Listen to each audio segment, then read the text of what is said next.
you're watching Just the News. I'm Amita Balachandra. Here's our top story for the day. The Supreme Court today expressed its dissatisfaction at the affidavit filed by the Delhi police on the speeches made at Hindu Yuva Vahini events. Now, the Delhi police has said that hate speeches did not amount to hate and that the gathering was made of people motivated to, and I quote, save the ethics of their community, end quote. Now, the court, in fact, to this remarked, and I quote, the affidavit has been filed by the Deputy Commissioner of Police. We hope he has understood the nuances. Has he merely reproduced the inquiry report or applied his mind? Is it your stand as well, or the reproduction of an inquiry report of sub-inspector level officer, end quote. Now, the police affidavit came in response to a petition filed by retired High Court Judge Anjana Prakash and journalist Qurban Ali, who described speeches made at events held both in Delhi and in Haridwar as an open call for genocide of Muslims in order to achieve ethnic cleansing. Now, the court has granted 2 weeks' time to the ASG to seek instructions and file a better affidavit by the 4th of May. Meanwhile, the Delhi High Court today observed that one of the speeches made by Umar Khalid in Amravati during the anti-CA NRC protests was, and I quote, obnoxious, insightful and unacceptable, end quote. Now, the court was hearing the appeal against the dismissal of his bail plea by a lower court in the case. Now, Khalid was arrested on the 14th of September 2020 after clashes broke out between the supporters of the Citizenship Amendment Act and those opposing the law in northeast Delhi between the 23rd of February and 26th of February that year. Now, he has been booked under the UAPA and has been in custody since then. The court has said that it does not plan to keep the bail plea pending for long and asked the police to file a short reply within 3 working days. The court has listed it for further hearing on the 27th of April. Moving on right now, petitioners of the hijab ban case, Alia Asadi and Resham, were not allowed to write their second PU examinations with hijab today. Now, the Education Department earlier in an order had said that the students appearing for the PU exam as well as teachers posted on exam duty cannot wear hijab or any attire of religious identity. Now, this order was upheld by the Karnataka High Court after 6 students from Udupi had approached the Karnataka High Court seeking permission to enter classrooms wearing hijab and had in fact asked the Education Department that they be permitted to appear for these examinations with hijab. The Karnataka High Court had upheld the ban and said that hijab is not an essential religious practice of Islam. In the meantime, amid the Azan versus Hanuman Chalisa controversy, Karnataka Chief Minister has said that everybody should follow the law. He said, and I quote, instructions have been issued for resolving the loudspeaker issue harmoniously through holding peace committee meetings at the police station level. The process is going on. Everyone should follow the law. There is a High Court order on Azan. A circular has already been issued in accordance with that. The rule also specifies the decibel level. The DG has already issued the circular, end quote. Meanwhile, there is Section 144 that's been imposed in Karnataka's Hubballi till the 23rd of April. This was after a stone pelting incident that took place on the 16th of April, during which 4 policemen, including 1 inspector, were injured. Now, the mob that had gathered near the police station limits suddenly turned violent and started pelting stones at the police station and police vehicles. The police has so far registered 12 cases in which 134 arrests have been made. Meanwhile, in Madhya Pradesh, the government has told the Madhya Pradesh High Court that the alleged encroachment made by an accused in the Khargone riots case shall not be removed without due legal procedure.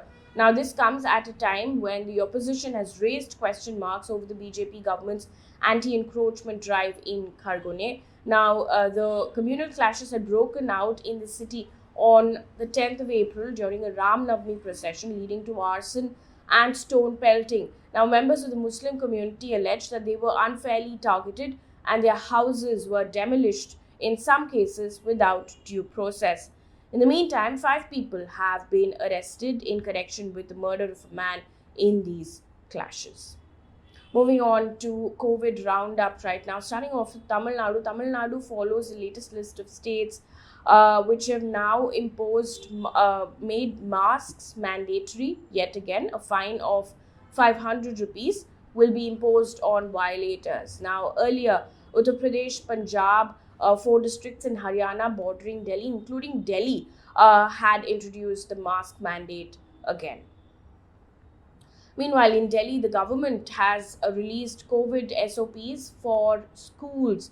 They have asked schools to conduct daily symptoms check, quarantine rooms, thermal scan and hand sanitization, among other protocols. And this comes amid rising COVID cases in Delhi.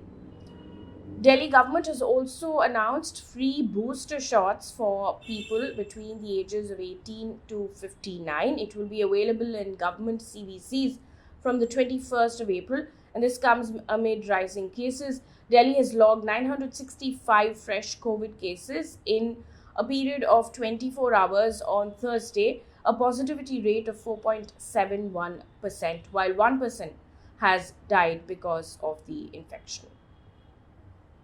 Meanwhile, in Chennai, 18 more students have tested positive for COVID at IIT Madras, and now the total tally is 30. Now, following this, Health Secretary J. Radhakrishnan has said that a 500 rupee fine will be imposed on those who don't wear masks in public. Also in the news, while speaking at India Economic Conclave organized by Times Network, Serum Institute of India CEO Adar Poonawalla has said that they have halted the production of vaccine as the stockpile has grown to 200 million doses. Now, Mr. Poonawalla has expressed concerns about the vaccine getting expired. He said, and I quote, "I have even offered to give free donations to whoever wanted to take it." End quote. He also made a comment on booster doses. He said, and I quote, "My point is that we can't put a price tag on the life of a person, be it an adult or a child. So taking decisions on time, as we did during the second wave, is the need of the hour when it comes to booster doses and jabbing the kids. The momentum of the past that had brought us so far here is lost. As you said, it seems for them it's business as usual." End quote. On to politics right now, starting off with Punjab Congress leader Amarinder Singh Raja has taken charge as Punjab Pradesh Congress Committee President.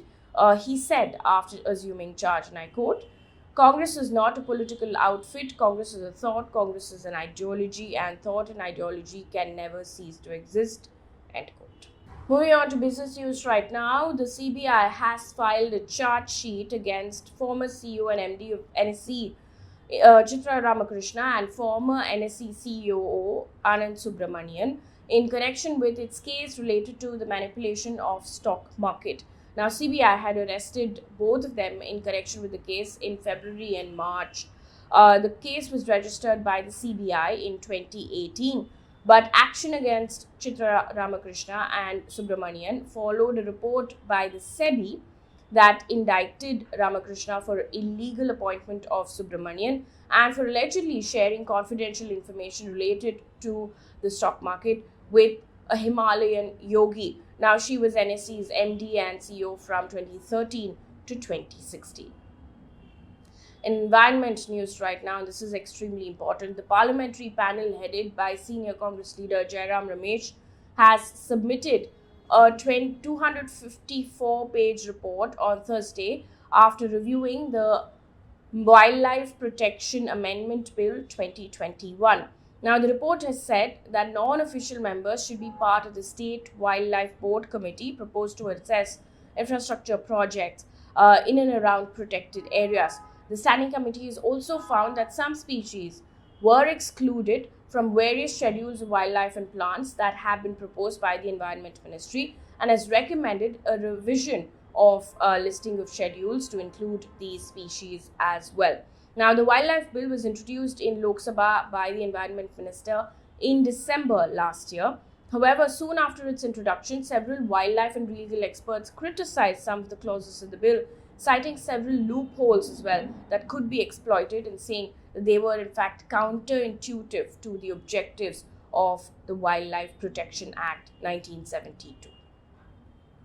Meanwhile, according to a survey by Maharashtra Mangrove Cell and ILA Foundation, there are 1,435 smooth-coated otters across all 10 rivers, creeks and irrigation tanks in Maharashtra's Ratnagiri district. Now, they are endangered species. Apart from this, a study has also found 245 crocodiles in the district.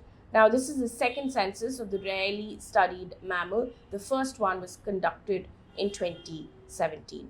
Moving on to international news, Maldives' president has issued a decree banning anti-India protests, citing a threat to national security. Now, this comes amid the India Out campaign that has been roiling Maldives for months now.